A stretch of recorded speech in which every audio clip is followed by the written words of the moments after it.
The world is in financial disarray, currencies failing, economies in wild flux, jobs being lost.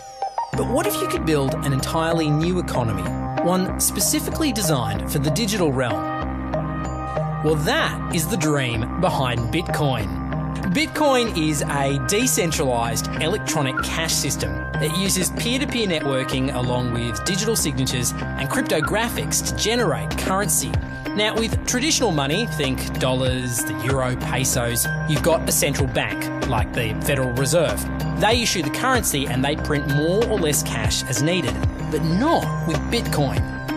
Bitcoins are generated using a process called mining. Your computer is given a complex mathematical problem to solve, and the goal is a 64-digit number. If your grey box can successfully solve that algorithm, then congratulations, you are the proud owner of a new block of 50 Bitcoins. The network automatically adjusts the difficulty of mining so that 50 Bitcoins are created roughly every 10 minutes. The reason they call it mining is because there's a set number of Bitcoins that can ever be mined in the system.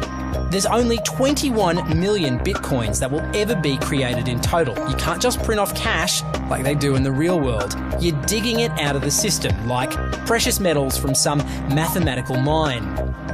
Right now, a Bitcoin is roughly worth $70 US. Last year, miners generated the equivalent of $16.7 million worth of Bitcoins, and we're only halfway down the mine shaft with over 10 million Bitcoins unearthed already. Like any economy, you don't want too much too fast because then the value of your currency drops, or so slow that your economy grounds to a halt. It's designed to be a self-stabilising economy. Whether it actually is that way though, well, that is a little bit more complicated. Welcome to the exchanges. These exchanges allow people to buy and sell Bitcoins with each other. The largest Bitcoin exchange is Mt. Gox. And it's here that you can purchase Bitcoins using local currencies. You can even store Bitcoins too. Mind you, that can be a bit risky. Hackers have, on occasion, dangerously destabilised these exchanges. Bitcoin is also the currency that fuels what's known as the dark web.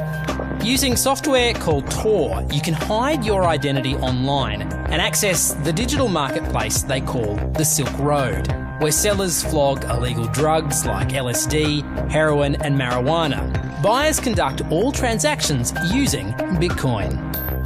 The influence of Bitcoin is growing. WikiLeaks and WordPress will accept Bitcoin as cash. Even the ideas behind Bitcoin are already changing the way people think about cash. The Royal Canadian Mint have just launched Mint Chip, an electronic currency backed by the Canadian government that borrows a lot from the philosophy of Bitcoin.